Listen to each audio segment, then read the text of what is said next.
Welcome to another breathtaking adventure of Pam Bogus and the Bag Company. This one is called The Bag Company Go West.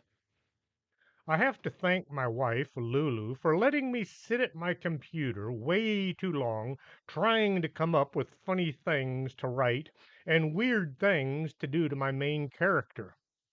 I'd like to thank my main character, Pam Bogus, as well, but my wife says I act like she's a bit too real, so I won't. I should apologize to her for all the bad things I keep doing to her, but she is the main character, so. And here we go. Chapter 1 George. Sergeant Zimbalinski, it's time, a staff sergeant standing at the end of the bunk said. George opened one eye and looked around. He was laying in his bunk. His head was at the foot end. He ran his hands over his body to see if any of the parts were missing. Everything was present. Rolling to the side, he saw the floor come rushing up to meet him. The staff sergeant looked down at the man laying on the floor. No sense putting it off. It's time to go. He crossed his arms and waited. George managed to get one foot under him and push. He came up into a standing position. Looking around, he could see there was nobody else in the barracks. He'd gotten in late last night and had made a concerted effort to not wake any of the others up. Seeing as there were no others to wake, he felt a bit at a loss. The staff sergeant looked sharp in his recently pressed khaki uniform. George looked down at his pants. He'd spent the night sleeping in them, and they showed it. Come to think of it, he'd spent most of the week in the same uniform. For just a second, he considered changing into something with fewer wrinkles, but then he thought, why bother? It was time. Feeling like a condemned prisoner, he fell in one step behind the E6. They walked over to the administration building. Once inside, the staff sergeant sat down behind a desk and began setting forms in front of George. A sign here, and here, and there. A few forms were flipped over. Here and here, initials there. The E6 flipped through the forms and looked to be sure nothing was missing. That's it then. Any plans now that you're a civilian? George looked around the office, wondering just what was he going to do now. With his duffel bag draped over one shoulder, George walked over to the bus station. He looked around at the soldiers all doing soldierly things. Things like marching and picking up trash and guarding things. Nobody paid him any mind now that he'd been discharged. He'd gotten in back in 1973, thinking he was being a good American patriot. His dad had been in the Army as well as his grandfather, so it was natural for George to enlist as well. The situation in Vietnam was falling apart as he got off the plane. Due to a paperwork screw up, George was kept in country right up until April 1975. He managed to get on the third from the last flight out. The last 10 months he'd been spent running around Fort Bliss trying to avoid anything dangerous and staying out of trouble. Now he was out. Out of the Army and out of a job. The bus drove across El Paso en route for his hometown of Lubbock. George was thinking maybe he'd ask his brother-in-law for a job driving a truck. After being an 11 Bravo infantryman for the past 4 years, he felt as if a truck couldn't be much difficult. After spending 2.5 years without sleeping more than a few hours in any one day, George was doing his best to make up for it now. The bus wasn't out of El Paso before he was out like a light. After just under 1 hour on the road, the bus came to a stop, and George opened one eye to see where he was and whether he needed to fight anyone. A little sign announced they were in Salt Flat. George looked around trying to see where the town was. There was a cafe gas station, and, well, that was it. How long are we going to be here? He asked the driver. Maybe 30 minutes. I have to wait for the mail sack going east. The driver jumped off the bus, and so George followed. There was nothing to see other than the cafe, so George walked in and decided to get in out of the sun. The inside looked like the owners had tried to squeeze every known and a few unknown usable item a person might need into one space. There were pots and pans. A wood burning stove is still in the box. There were rows and rows of canned goods. George didn't see any bread on the shelves, but there were sacks of flour right next to the shovels and the picks. And next to several boxes of dynamite sat an old guy asleep in a corner. He was dressed as if going to work. His overalls needed some mending. His hat looked as if it had been shot at a few times. George found a stool by what might be the counter. "What can I get you, hun?" This from a woman behind the counter. George had skipped breakfast in favor of more sleep. Coffee and a barbecue sandwich. His inner man was beginning to complain about not being properly taken care of. As the waitress went to see about the order, George tried to think about what the future might hold. A hand fell on his shoulder. "You look like you just got out of the army." It came from a face filled with whiskers and tobacco juice. It was the old guy formerly sleeping in the corner. "Yes, sir, just got out." George wasn't in the mood for a conversation. "I was in the army, too, back in 1916. Taught those Russians a thing or two." The guy got a confused look on his face. Or was it the Canadians? George felt just a bit more at ease with this fellow soldier. "I got out in 1918, and I was heading to—" More confused looks. "Anyway, I wound up here, living the good life." The old guy looked around, admiring the merchandise around him. "Uh, you live here in the store?" George found himself being drawn into the conversation. "Huh? Here? Oh, no, no. I got a place out there at my—" The old guy looked around as if somebody might be listening. "My gold mine," he whispered in George's ear. "Cool, let's go see it," a voice whispered in George's other ear. George had found listening to this voice in his head was a good idea. It all started one day when he was eating lunch. As he sat there in the chow hall, which was actually a tent, he heard it say, "Duck," and he did.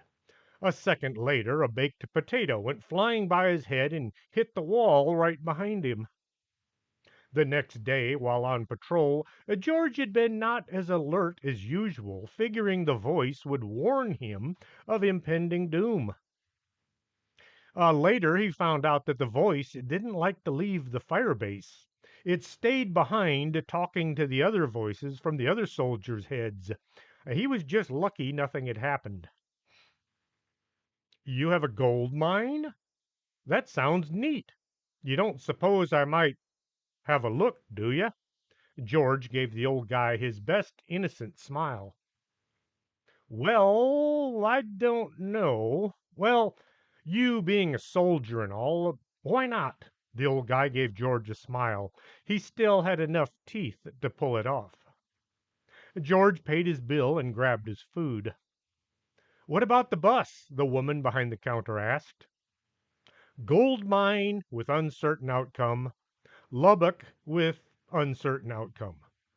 Tell him I'll be back later." He followed the old guy out the door. "But the bus only comes through once a week," she yelled to an empty space. There was an old Jeep which looked just about as beat up as the old guy. The passenger seat was covered with what looked like mining tools. The old guy jumped in behind the wheel, and then he looked at George. George moved the pick and the shovel and buckets and a jug of kerosene into the space behind the seats. He'd ridden in enough Jeeps over the last 4 years, he knew to get in and hang on. He pulled a drive on rag from his duffel bag and tied it over his mouth. A pair of tanker's goggles went over his eyes. They went flying away from Salt Flat, heading northeast, straight for the mountains. A Jacob Waltz, not to be mistaken for Waltz. I'm not lost yet. The old guy stuck out his hand. Shaking it, George found the skin was as rough as the bottom side of a piece of toast. How much farther do we need to go? See that mountain? Just the other side of it. The mountain looked to be about 50 miles away. Dust boiled up on both sides of the Jeep. It crept into every part of George's uniform. I'm beginning to think this was a bad idea, he yelled at the top of his lungs. Then he had to spit out a mouthful of dust that had gotten in. Thanks. I'll try to see it, Jacob misunderstood. The Jeep flew down roads that looked more like goat trails. They bounced up trails that were mere suggestions of a footpath. They vibrated across dry riverbeds. George was wishing he'd stayed in Salt Flat and not been adventurous. When at last they came roaring to a stop, the dust that had been churned up behind them was given the opportunity to catch up and surround the Jeep. They sat there and waited for the cloud to dissipate enough so they could see. Before them was an old adobe building. It had been red at one time, but now it was a very washed out pink. The whole structure was 12 feet by 12 feet. A few yards behind the house was a huge pile of tailings. It looked as if it might have taken 60 or more years to create such a pile. The tailings were almost as high as the mountains.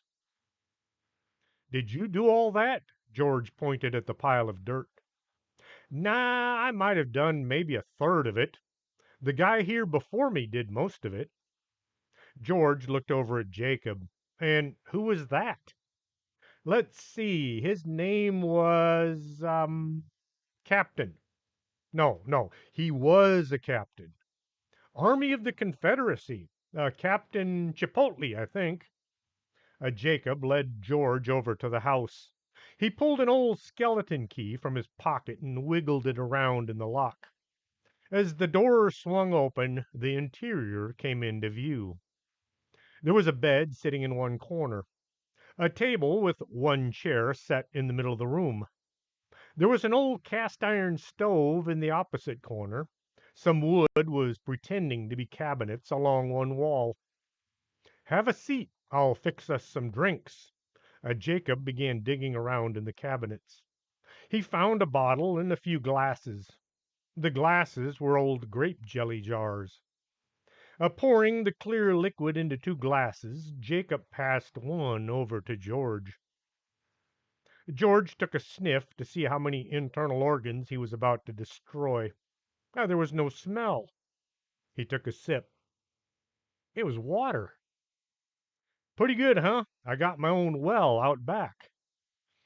They had come a long way, so George said, well, can I see the mine? George felt that he'd come all this way to see a gold mine, and so he really should see one. Oh, sure, right this way. Jacob led his guest out the door and around the side of the house. There it was, a black opening leading into the side of the mountain. It looked as inviting as a monster infested tunnel leading down into the underworld. Wow, how deep does it go? George couldn't take his eyes off of the blackness. Oh, about maybe, I think, it's darn deep. Jacob looked at his guest and flipped a coin. How would you like to give it a try? What, me? Mine for gold? I never thought. George was somewhat taken back by this offer. Not back enough to say no, but aback. You see, back in 1918, I was traveling from, well, I was traveling and I wound up at that same cafe. Well, actually, it was a different building, but they tore it down and they rebuilt. I wound up in Salt Flat in this Captain Chipton? Chapton. This captain came by in a wagon. He was in town picking up supplies, and he offered to show me his mine. I had nothing else to do, so I went with him to here. I worked with him for a few years, and then one day he just gave me the whole operation, packed his bags, and he disappeared. Jacob gave George a trust me look. George wondered if the captain had disappeared or was he buried somewhere in the brush.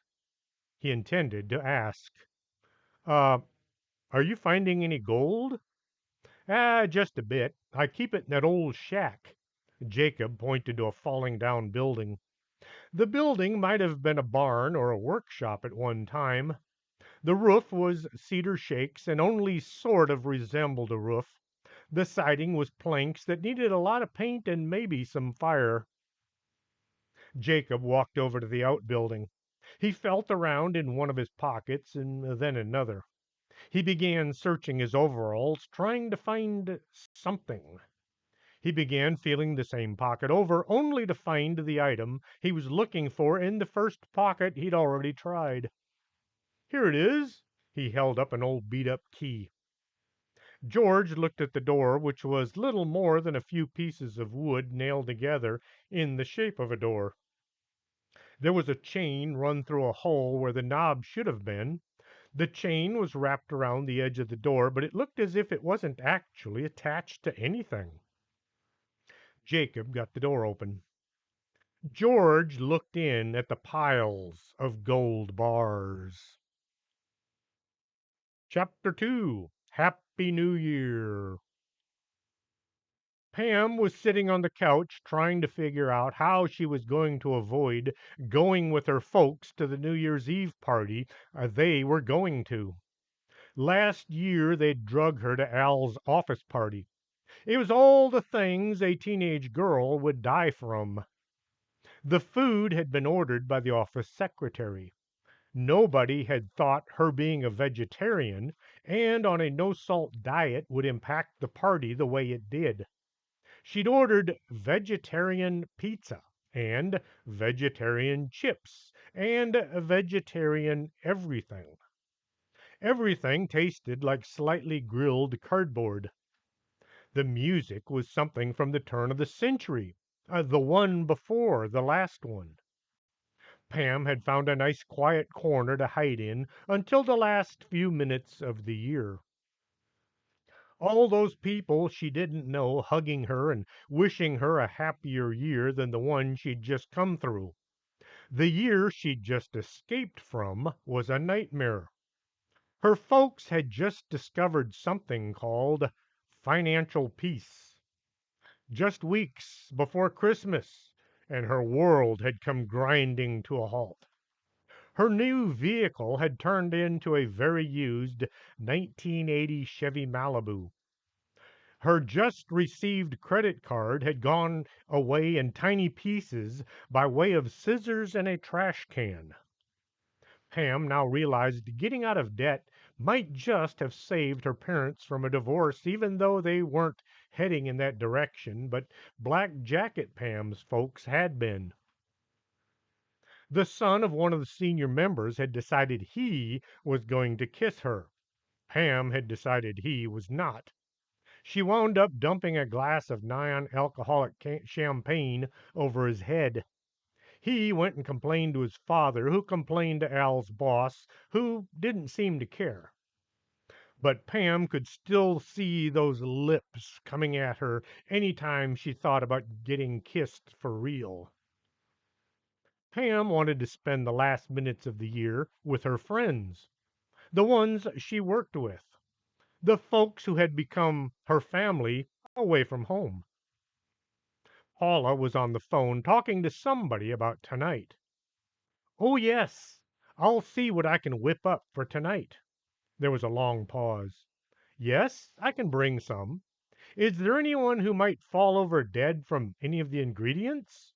Good, I'll make my usual. There followed lots of thank yous and see you laters. So, who was that? Pam was praying. It wasn't from her dad's office. Oh, just somebody from the office asking me to bring some potato salad for tonight's get together. Oh, well, at least she wouldn't starve to death. She'd have some potato salad to eat. Knowing her mom, lots of potato salad. Paula had insisted her one and only kid dress up for the night's festivities. Pam had made several trips up to her room as each outfit was looked on with disdain by her mom. At long last, the dress and heels were close enough to what was expected by her mom, who thought her daughter needed to dress up if she was ever going to meet the right guy, but who also forbade her daughter from ever dating. Not until you're married, she'd said. Pam grabbed a jacket with big enough pockets to fit a book. It just happened to be the brown leather jacket that geek Pam's Sara had picked out for her. In one pocket, Pam found a bunch of old crackers that had been her only form of sustenance just a few days ago. She was about to throw them in the trash, but then, thinking about vegetarian pizza, she decided to hang on to them just in case. She walked out the door and piled into her dad's pickup. Okay, everybody, you ready for a fun time? Her dad asked. Paula tuned out the conversation from the front seats. Al pulled into the dirt parking lot and looked at the old mansion. Pam looked out the window with trepidation at the coming apocalypse. They were at the bag office. Oh, wow, I didn't know we were coming here. Paula got out from her side. Some woman called and all but insisted we had to come to her party. She sounded so convincing. I said yes before I knew what I was saying. Al looked at the building he owned 50% of. Somebody's been fixing the old place up. Pam was glad to find out that the repairs on the bag office were real and not just ghostly manifestations. Be sure to leave your cell phones by the front door. Pam wasn't too sure if her folks knew about the bizarre effects the place had on electronics. The party was in the library coffee shop. Eddie had brewed up several pots of coffee ahead of time, so he didn't have to work the bar. He had his wife and whole family along. Pam got busy introducing her folks around. Mom, this is Belle. She's the one who invited us. Pam pointed out the witch standing by the bar. Paula looked at the green colored woman. It was way past Halloween, so the costume looked out of place. Standing beside the witch was a woman dressed like a hippie. She had on all the things hippies would wear, right down to plastic flowers in her hair. Paula knew the hippie. Sunflower, I would never have expected to see you here. Paula looked at Pam. We went to school together. Paula leaned in close to her friend. Where is your husband, the wizard? Sunflower pointed in the general direction of the front wall. He's asleep over there with a book. Pam looked, and sure enough, there was a hippie sleeping next to George. She would have to find out more about this wizard name. Pam looked at the hippie, and then she looked at Belle. The hippie and the witch looked a lot alike, except for the green skin and the pointy nose. This got her to thinking maybe Belle was closer to her age than to George. She'd try to catch Belle's eye, but the witch kept looking in every direction other than hers. Madame Dingus was doing readings for everybody interested. She wanted to get in some more practice. Mom, this is. Pam was in the middle of introducing her mother to Sharma and Dan when she realized what she was doing. Al came to the rescue. I take it this is somebody only you can see. He held out his hand to the ghosts. Dan went to shake, only to pass his hand through the outstretched appendage. They both shuddered. Glad to meet you. Al hoped to avoid shaking hands with the dead after that. Sara managed to drag her mother to the party. Her mother had somehow managed to drag Sandy to the party as well. The Sara wound up following Pam around, trying to see how many ghosts were here. Pam wandered around saying hi to everybody she worked with, or who were related to or knew folks that she worked with. In one corner she spotted a woman dressed in a housecoat and slippers. Pam had wanted to talk to Susie or Mrs. Hatchett or Bonnie, or was it Dorothy now? Hopefully not Cindy. She was not too sure who Annabelle had been, but didn't really want to know. Sara kept Pam in between herself and this potentially dangerous woman. Uh, Dorothy, I hope you've gotten most of your selves in check. Dorothy, the only sane personality of the former receptionist, bookseller, antique dealer, and library organizer, who had been the best employee of the Bag Anomalous group in as long as anybody could remember. Hello, Pamela. Dorothy was holding a cup of coffee in each hand. Pam looked at the old ratty housecoat with MHMR emblem stitched above the pocket. You're dressed rather casual. Dorothy looked down at her outfit. It felt weird wearing other people's clothes. I searched the whole place, but this is the only thing that was actually mine. So, what are you doing now that you have the place all to yourself? Pam wasn't sure how to refer to Dorothy's mind.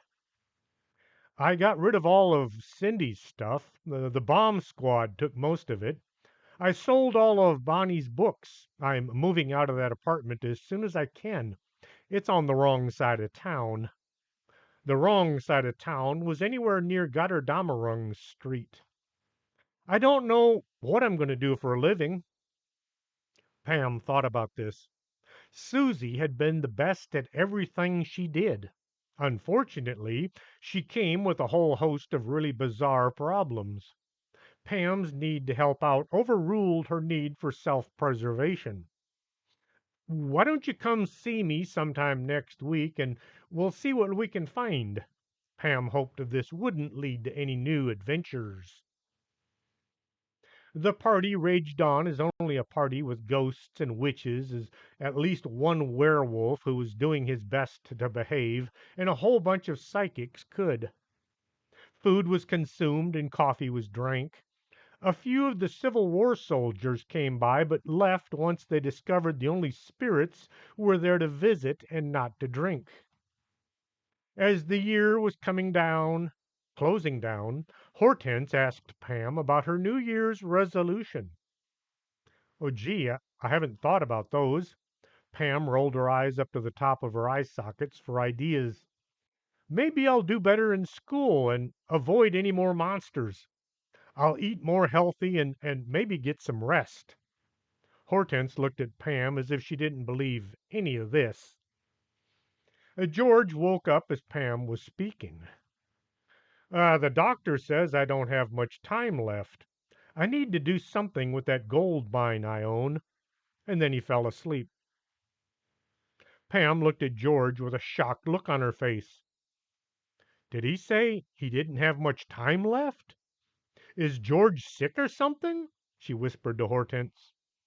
Cassandra, who'd been standing next to the aging psychic, ran her hands around his body, always staying 6 inches away.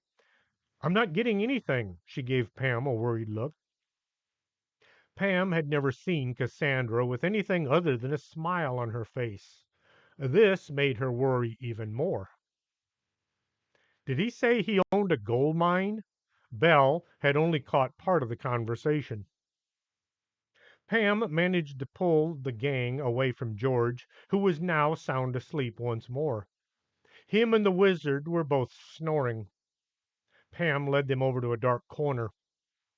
What are we going to do? He said he only has a short time left to live. Do you know any of his family? Maybe they can do something.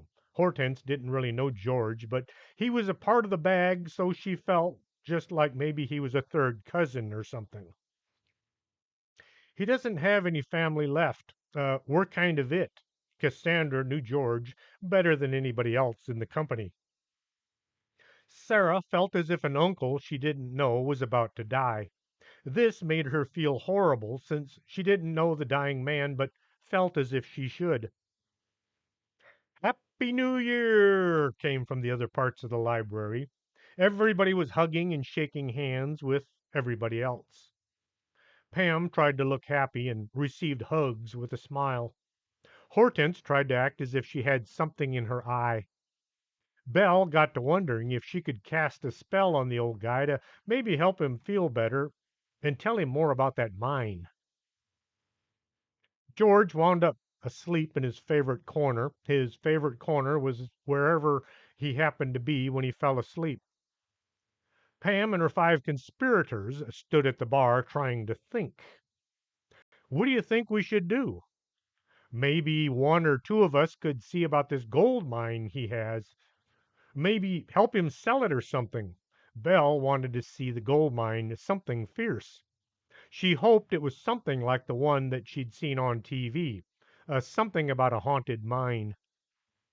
Hortense asked, "Anybody know where he's from?" "Lubbock. He got out of the army and he was on his way home, but he somehow wound up staying out west for a while." Cassandra was using some brain cells she hadn't used in quite a while. It had been some time since she'd heard the story. "I know. We'll run out there and see what kind of a mine he has, and maybe we can take care of it for him." Belle really wanted to see this mine. Sharma had only overheard parts of the conversation. The noise around them was too much. "Oh, wow. I hear the West is filled with people from India. Maybe I should tag along in case you need a translator." Only Pam heard this. The West is filled with Indians. Feather, not Dot," Pam said. "Oh." Miss Sharma had a vacant look on her face. The six women, well, the three women, one ghost, and two teens, okay, one teen and one tween, stood around and not enjoying the new year because they were busy trying to come up with a plan to help George. The drive home was somber, at least in the back seat. "Are you okay? I thought you'd be overjoyed spending New Year's Eve with your friends from work." Paula looked back at Pam. "I just found out George is dying and he has a gold mine out west he needs to do something with, and I don't know what to do to help." Pam was too busy trying to come up with a plan to be sad. Paula was shocked to find out her youngest, as well as her oldest daughter, was carrying such a burden. Al, who tended to let Paula do all the young girl with issues things, said, "Well, you could just drive him out there and see what needs taking care of." He thought for a bit. How far is it? A few hundred miles? You drove to Dalehart and back without any trouble." Pam got busy planning her drive out west. Nobody was supposed to work the first day of the year. The bag office was officially closed, except the door never really closed. Pam was just going to drive over to meet with Hortense and Cassandra to discuss the plan to save George from whatever it was he needed saving from. The mansion wasn't zoned as commercial, nor was it zoned as residential. Some of the staff were kind of living at the office. Wanda Murkowski all but lived sitting at the coffee bar. Naomi Cuthbert was staying in the dining room until she could adjust to the outside world. Pam wasn't too sure if Belle stayed in the basement or not. She'd forgotten to get a home address while signing the witch up as a bag member. And of course, Sharma and Dan, they lived in the attic. With so many people in the building night and day, the library coffee shop was no longer being locked up. Pam parked in the dirt and went in to see who was home. Belle was digging through the tiny drawers all lined up under the coffee bar. Eddie used them for everything from cash drawers to secret ingredients used to make the occasional cup of something hot ordered by those with adventurous tastes. It was more like an apothecary cabinet than a coffee bar. As Pam came walking in, Belle jumped to her feet and grabbed an empty coffee cup and tried to act as if she was just lounging about. Ah, morning. Uh, Happy New Year. Belle tried to not look guilty about whatever it was she was guilty of doing. Pam looked at the witch. She didn't like to pry into the staff's business, even though it was her uncle's business, which she was running, but she also didn't want any surprises, like finding out somebody was maybe stealing from the other members. Find what you're looking for? Pam realized she was becoming just a whole lot more grown up, or at least a little more assertive. Belle tried to act like she hadn't heard Pam. Then she tried to pretend she didn't know what Pam was talking about. When this failed, she hung her head. I was I was looking for the map. Map? Map of what? Pam grabbed a coffee cup only to find it was left over from last night. You know, the map of the gold mine. The one the old guy owns. Belle felt just a bit guilty, but mostly guilty about being caught. Pam didn't think this was anything to feel guilty about. I guess we could ask George where it is. Where what is? George sat up from the chair he'd fallen asleep in last night. Pam would have jumped in fright had this been a few months ago. Now she just turned and looked at George. You mentioned something about an old gold mine you owned and how it was time to do something about it. Oh, yes, the mine. I really need to tie up all those loose ends. He took a sip from his coffee cup and then scowled at it. What on earth kind of coffee is Eddie making these days? Cassandra came whisking in like a small blue mountain. She looked as happy as she always did. Good morning, all, and Happy New Year. Is anyone making coffee? She looked at Pam as if to say, Please, not you. Pam had developed quite a reputation around the office. She was the absolute best when it came to talking to or working with ghosts.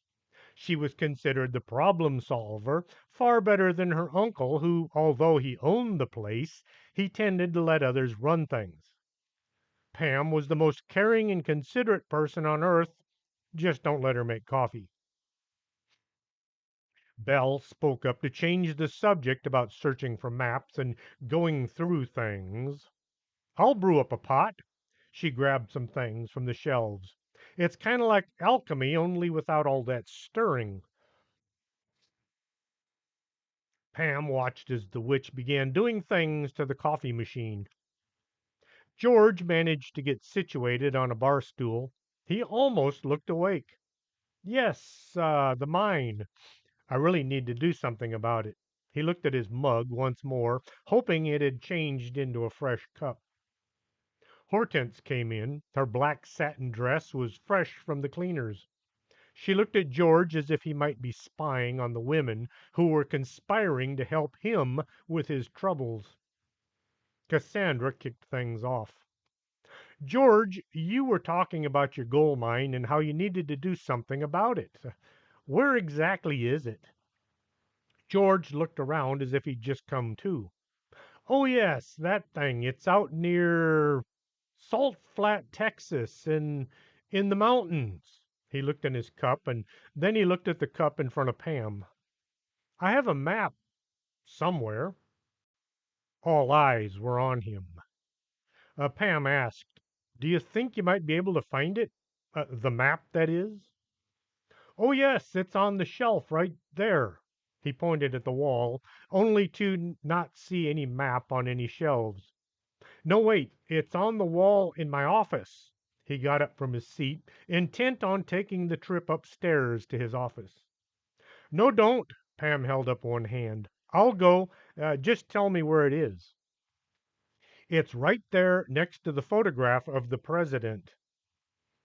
Belle set a fresh cup of coffee in front of George and then paid way too much attention as he began to drink. Pam took off heading upstairs.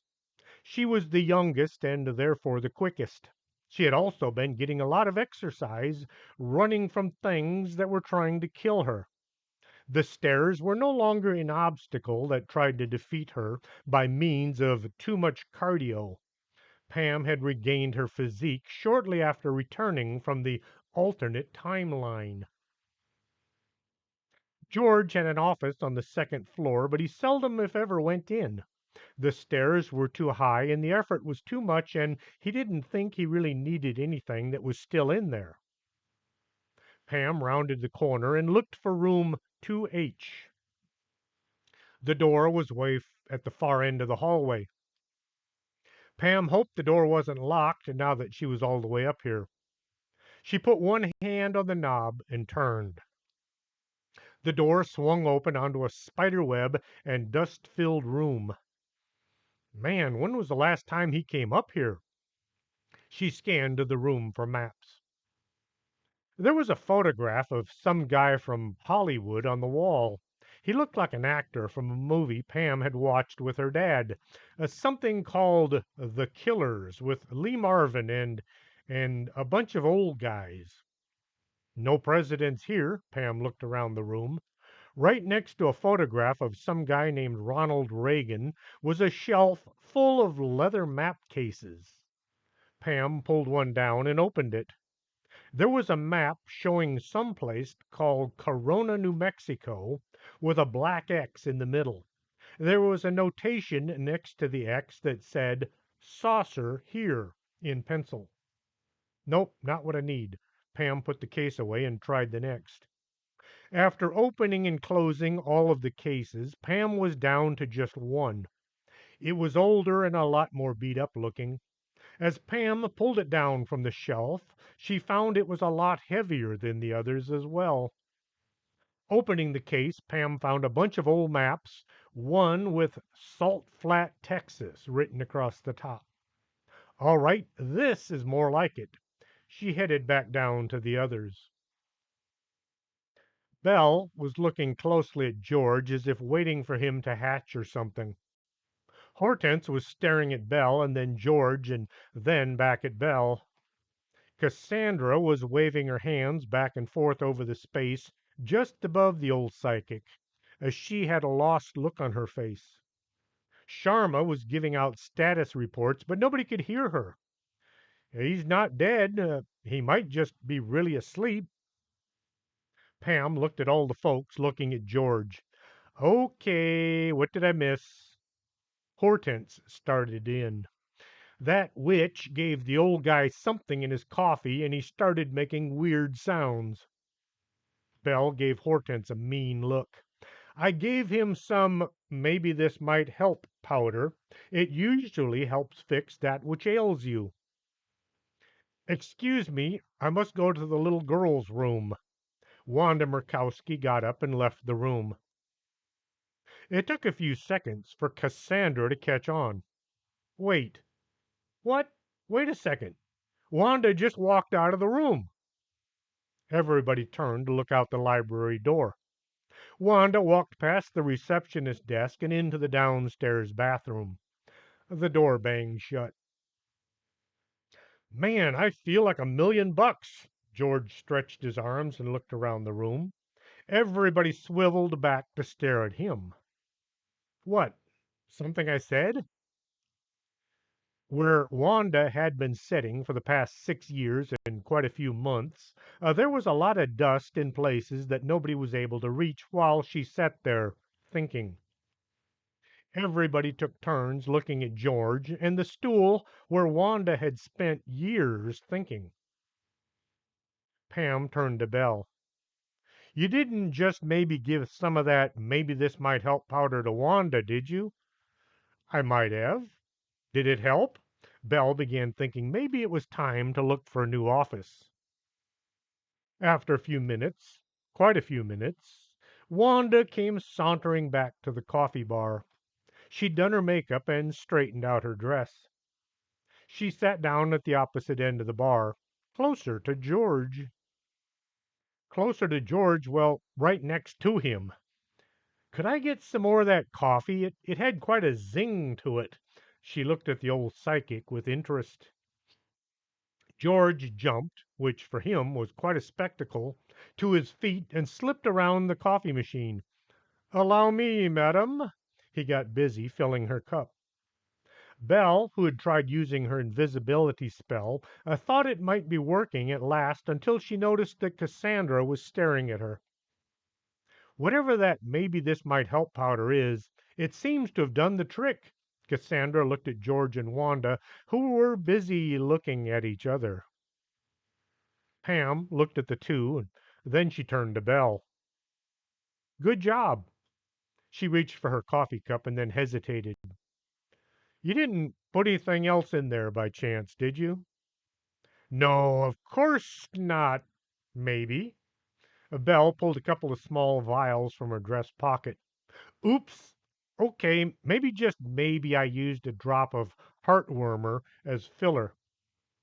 George was whispering something in Wanda's ear, and she let out with a giggle. Hortense walked over to the sink and dumped out her coffee. I think I'll just have some water. And she grabbed a bottle from the fridge. Pam had to force herself to stop staring at the two at the end of the bar. I found the map. Uh, let's take a look. She unrolled the chart across the bar. Prince Wapo immediately jumped up on the counter, walked over, and plopped down in the middle of the map. Pam walked over to the bookshelves, grabbed the first volume she saw. Bringing it over to the coffee bar, she set it down and opened it to a random page. As she began acting as if she were reading, the giant cat moved over to the book, took up his usual position on the pages. Okay, the map shows the town of Salt Flat. Pam looked at the tiny dot in the map. Right there, so the mine should be. She looked all over the chart, trying to find a mine symbol. Everyone gathered around to try to help find it. Here it is, way up close to the Guadalupe Mountain Park.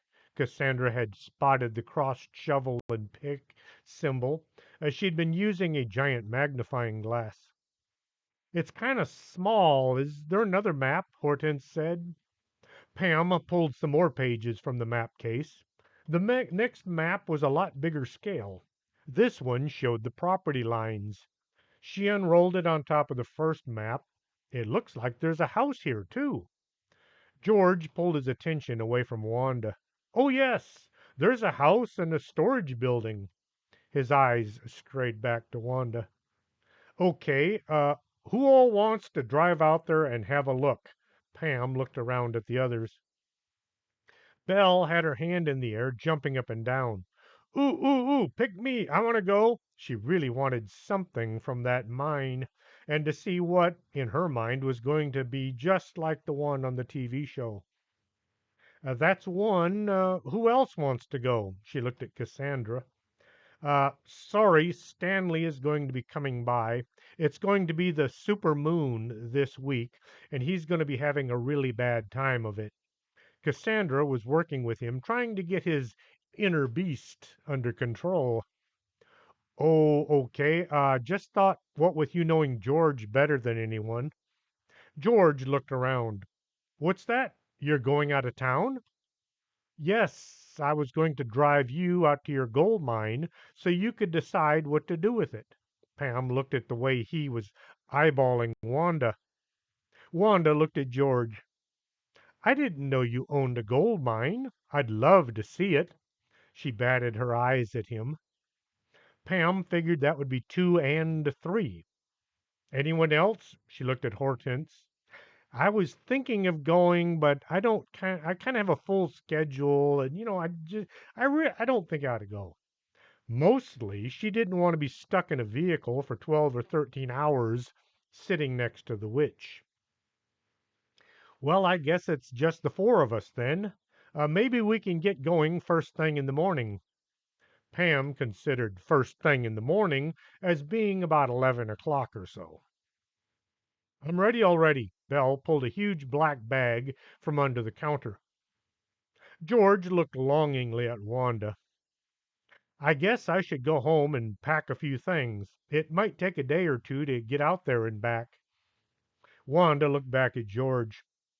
I should run home and wait. How long was I thinking? 6 years and a few months, more or less, Pam answered. Oh dear, do you think I might be a bit behind on my rent? Wanda just sat there. Do you have an office here? Pam was hoping somebody at the office would have taken steps to move all of Wanda's things to safety if her rent was falling short. Yes, I was in number 2I think. She looked at the old psychic. I was right next door to George, she made with a huge sigh. I hope your things are all in your office then. If not, you might have to go shopping. Pam ran upstairs to have a look. The door to 2I was stuck shut. Pam pushed against the door without any luck. Something had fallen over and was holding the door shut. Sharma closed her eyes and walked through the door. She slipped through the wood as if she were a ghost, which she is. Her and Dan had discovered they could walk through walls, but only if they didn't see what they were doing. "Oh, my word!" came from inside the room. "What is it? Is there some kind of a monster that will try to kill me?" Pam didn't want to break her New Year's resolution on the first day of the year. "No, but there's an entire house full of things in here," came the muffled reply. Sharma got busy trying to move the things that had fallen away from the door. Once she had a small pathway, she opened the door. Pam looked in, but couldn't believe what she saw. George and Wanda came strolling up the stairs, arm in arm. As they drew close to the office, George looked in at the mess. "Oh, yes, I did do that, didn't I?" Wanda looked at everything she owned in the world all stuffed into a single office. "Well, it looks like I won't need to buy anything." Chapter 3. On the Road. Pam got home by noon, which surprised both her and Paula. She ran upstairs to pack a few items. As she was shoving things into her bag, the phone rang. It was Sara. "What you doing?" the tween asked. I'm packing for a trip out west with George." Pam looked at her boots and wondered if she would need them. "Can I go?" "I'll help you drive or navigate or anything. Can I go, please?" Sara wanted to go, even though she had no idea where they were going. "As long as your mother," Pam began. "She already said yes. I asked her before I called," Sara said in a rush. "Oh, well, you need to pack." "I'm already ready already." Sara had packed before asking her mother if she could go. "I'll pick you up at 8 then." Pam didn't like to get up early. She was hoping to sleep in and maybe spend the day in her pajamas, not doing anything. Once she'd discovered George was in need and of her help, she'd planned to sleep until noon and then take a drive. When she found out how far Salt Flat was, she'd set her alarm for way too early. Her best plans usually wound up like this. The alarm went off, and Pam tried to ignore it. She pulled her pillow over her head and tried to pretend it was just a dream. When that didn't work, she peeled back the covers and tried to sit up. She got part way up only to lean over sideways. The floor was kind enough to catch her on the way down. Ouch! Well, she was out of bed now. Paula was already up. She'd made a few things for Pam so she didn't have to go hungry, which Paula was convinced was an ongoing problem. "Now you drive careful and don't pick up any hitchhikers. Keep the doors locked, no talking on your cell phone, and call me if you need anything." She ran out of instructions. Pam said all the things young girls say as they're about to head out the door on a short trip. Sara came running out carrying her bag. She threw it into the back and then jumped into the passenger seat. "I'm ready. Let's go." "You know George and Wanda are coming with us, right?" Pam was thinking the oldest member of their team should get the front seat. Okay, I'll jump in the back when you pick him up. Sarah hadn't planned on this. Belle is coming along as well. Pam watched for any reaction from the tween. You mean that witch? You don't think she'll try to eat me, do you? Sarah read a lot of books, mostly horror. She's not that kind of witch. It's just that you'll wind up sitting in the back in between the other two women. Sarah got a look on her face as if she was considering not going. Ah, what's the worst that can happen? Let's go. She wanted adventure more than comfort. Pam pulled in at the office. George had taken the bus, so he was already there. He came walking over and set two suitcases in the back of Pam's pickup. Then he went back and he grabbed his duffel bag, which he put in the back as well. Wanda had wound up sleeping in a recliner in the coffee shop. She came walking out the door. George rushed over and grabbed her hand. He then escorted her to the vehicle. Here, you ride up front. Wanda wasn't having it. Oh no, you go ahead. I'll sit in the back. I brought my knitting. She held up a huge bag filled with yarn and things. Belle came running out, threw her bag into the back, jumped into the back seat, closed the door, and locked it before anybody could tell her anything. You should ride in the front. After all, you are the reason we're taking this trip, Wanda said. But you're a lady and you should be in the front, George said. Why don't you sit with me in the back and keep me company? Wanda got in and slid over to the middle. That was when she noticed there was a witch sitting next to her. As George was getting situated in the back seat, Sarah reclaimed her spot up front. I'll help you navigate. Where are we going? Pam got behind the wheel. It's someplace called Salt Flat. She got the engine going. Sarah dug the map out and began looking. Uh-oh. She tried to stuff the map back into the door panel. Pam looked at her. What? Why are you looking like that? According to the map, which is probably wrong, we just might have to drive through Dallas again. Sarah tried to look positive, but didn't. Uh, Anybody else want to drive? Pam looked in the back seat. Wanda just shook her head. My driver's license expired 4 years ago. I think I need to renew it. Belle squirmed around a bit. I never learned to drive. I was planning to fly everywhere, and then I found out I don't like heights. George pulled his attention away from Wanda. If you'd like, I'll drive, at least until the other side of Dallas. Pam got out and let George get behind the wheel. Then Sarah relinquished her seat to Wanda so she could sit up front next to George. Sarah jumped in the back and scooted over next to Belle. No biting, okay? Belle let out with her signature cackle and then coughed a bit. I should stop doing that. It hurts my throat. They finally got going, headed west. Pam rode in the back seat of her dad's pickup all the time. She rode in her mother's car a lot. She felt very weird sitting in the back seat of her own pickup, being driven by somebody who was not her. She tried to occupy herself by reading a book. After having to read the same paragraph 6 times and still not knowing what it was about, Pam gave up. She tried to watch the scenery as it went by, but her eyes kept straying to the driver's seat.